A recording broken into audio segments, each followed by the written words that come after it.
सुबह morning walk पे जाते समय दो शार्प शूटरों ने मेरे पिता की निर्मम हत्या कर दी थी, जिसमें पुलिस जांच में 5 हत्यारोपितों के नाम सामने आए थे, जिसमें मुख्य हत्यारोपित गिरीशपाल त्यागी जो कि पूर्व कैबिनेट मिनिस्टर राजपाल त्यागी का पुत्र है और वर्तमान में सत्तारूढ़ दल विधायक भाजपा के विधायक अजीतपाल त्यागी का बड़ा भाई है।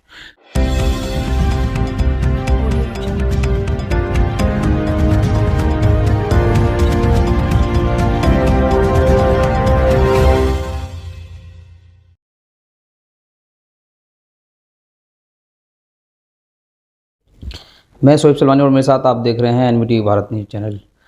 भारत न्यूज़ चैनल में अभिषेक त्यागी जी आपका स्वागत है बहुत बहुत। और आपके पिताजी की 1 साल पहले हत्या कर दी गई, किन लोगों ने हत्या की, क्या मंशा थी उस हत्या के पीछे, उसके बारे में हमारे दर्शकों को विस्तार से बताओ कि शुरुआत कौन सी डेट को हुई थी और क्या हुआ था, उसके बारे में बताइए आप। जैसा कि सभी को ज्ञात होगा, 9 अक्टूबर 2020 को सुबह मॉर्निंग वॉक पे जाते समय दो शार्प शूटरों ने मेरे पिता की निर्मम हत्या कर दी थी, जिसमें पुलिस जांच में 5 हत्यारोपितों के नाम सामने आए थे, जिसमें मुख्य हत्यारोपित गिरीशपाल त्यागी जो कि पूर्व कैबिनेट मिनिस्टर राजपाल त्यागी का पुत्र है और वर्तमान में सत्तारूढ़ दल विधायक भाजपा के विधायक अजीतपाल त्यागी का बड़ा भाई है, और दूसरा जितेंद्र त्यागी सिहानी वाला जो पूर्व में हिंदू युवा वाहिनी का जिला अध्यक्ष रहा है। ये 2 मुख्य हत्यारोपित सामने आए थे। घटना की वजह क्या रही, क्या शुरुआती दौर में क्या झगड़ा था पिताजी से, क्योंकि पिताजी का जैसे आपको बताया जा रहा है कि राजनीतिक तो बहुत बड़ा नाम नहीं था मगर समाज में बहुत इज्जत थी, प्रतिष्ठा थी, क्या कारण रहा उसके पीछे? देखिए जी, मेरे पिताजी का सामाजिक दायरा शायद इन लोगों से भी बहुत बड़ा था।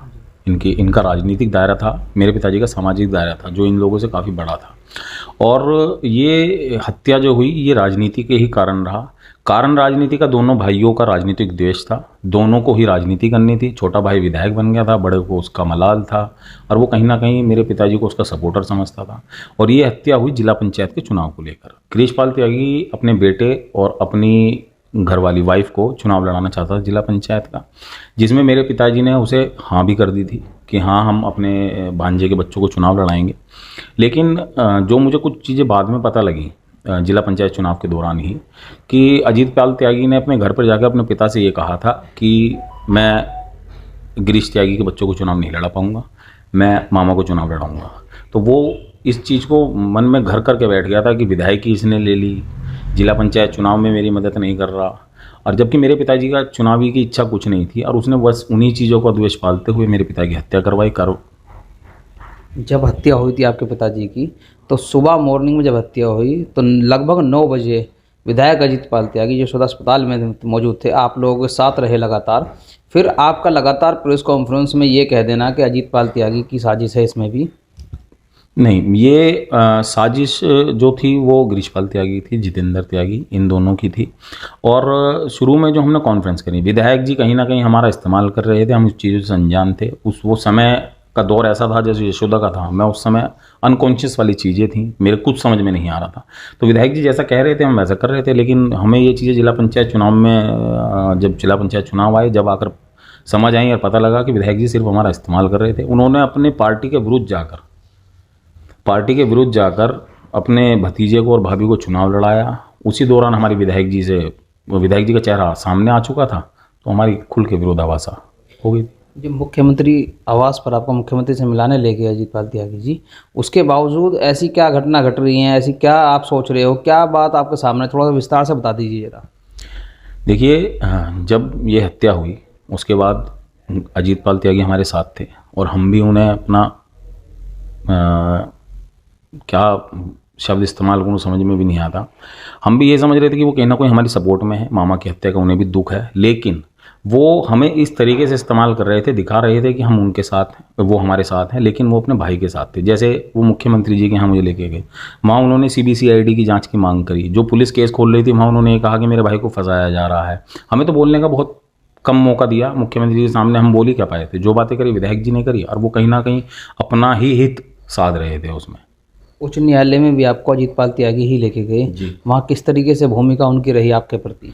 उच्च न्यायालय में जब मुख्यमंत्री जी ने उनकी बात को डिनाई करा, उन्होंने DGP जो हेड होते हैं पुलिस के उनसे मिलने को कहा, तो उन्होंने, जब हम पुलिस हेडक्वार्टर गए वहाँ उनसे मुलाकात करी, तो उन्होंने कहा कि आप थोड़ा समय दो, अगर ऐसा कुछ आता है तो हम आगे देखेंगे केस को, निष्पक्ष चलने दो।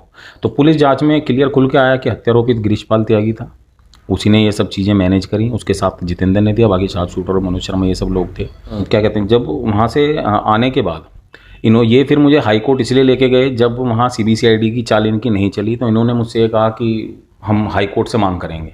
मैं तब तक बिल्कुल इनके भरोसे में था अजितपाल त्यागी के। ये हमें हाई कोर्ट लेके गए, वहाँ बार एसोसिएशन के अध्यक्ष के पास गए, अमरिंदर सिंह जो हैं वो बल्कि गिरीश के वकील हैं, तो उन्होंने किसी और का वकालतनामा लगवा के इनकी आपस में बात हुई, मैं भी साथ था, मेरे से साइन भी कराए इन्होंने। पर मुझे तब ऐसा लग रहा था कि शायद ये निष्पक्ष जांच के लिए किया जा रहा है, पर बाद में मुझे पता लगा CBCID एक ऐसी संस्था है, उसमें केस चला गया तो 10 साल 20 साल 5 साल खिंचता रहेगा, गिरीशपाल त्यागी बाहर रहेगा और बाद में ये लोग हमें कहीं ना कहीं दबाव में ले लेंगे।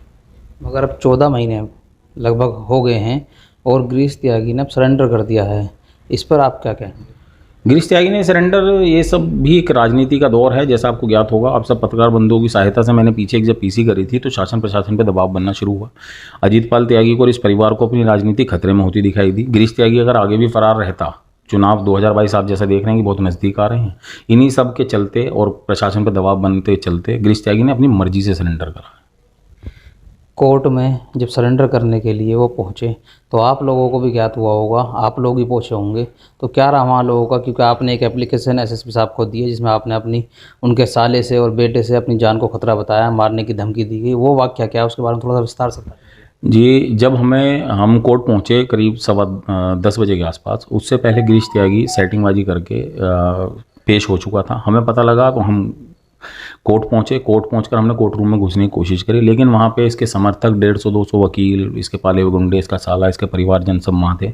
मुझे मेरे भाइयों को कोर्ट रूम में घुसने नहीं दिया गया, हमारे साथ धक्का मुक्की करी, मारपीट करने की कोशिश करी गई।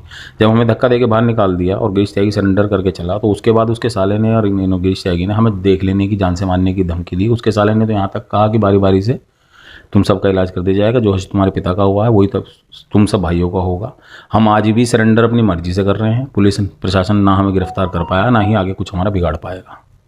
पुलिस की भूमिका शुरू से ही जो है ढीली रही है, रवैया किस तरीके रहा? क्या राजनीतिक दबाव मानते हैं आपसे, विधायक का असर मानते हैं, या गिरीशपाल त्यागी का अपना खुद का असर मानते हैं इसे आप? बिल्कुल, उनका भाई भाजपा का 70 दल का विधायक है, पिता पूर्व कैबिनेट मिनिस्टर रहे हैं, ये चीज़ें उन चीज़ों से स्पष्ट होती हैं। गिरीश त्यागी मेरे पिता की हत्या के उपरांत लगातार फरार चला, 1 साल 1 महीना, इतना लंबा समय। इस बीच में ना उसकी 82 के बाद 83 की कार्रवाई होनी, ना कुड़ की कार्रवाई होनी, ना घर पे कोई दबिश देनी, तो ये कहीं ना कहीं राजनीतिक संरक्षण प्राप्त था गिरीश त्यागी।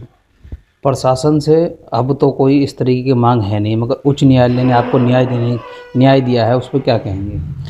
न्यायपालिका पे मुझे पूरा भरोसा है। मैं आगे भी, अब जैसे गिरीश त्यागी ने सरेंडर कर दिया है, मैं न्याय के लिए भरपूर लड़ाई लड़ूंगा और पूरी मजबूती के साथ कोर्ट में अपनी बात रखूंगा और इन हत्यारोपितों को सजा दिलाने का काम करूंगा। विधायक के कुछ करीबी लोगों ने सूत्रों से जानकारी के अनुसार पता चला है कि आप सिक्योरिटी को लेकर और विधायक की आने वाले विधानसभा चुनाव को लेकर लड़ने की भूमिका बना रहे हैं, उसी कोई षड्यंत्र मान रहे हैं?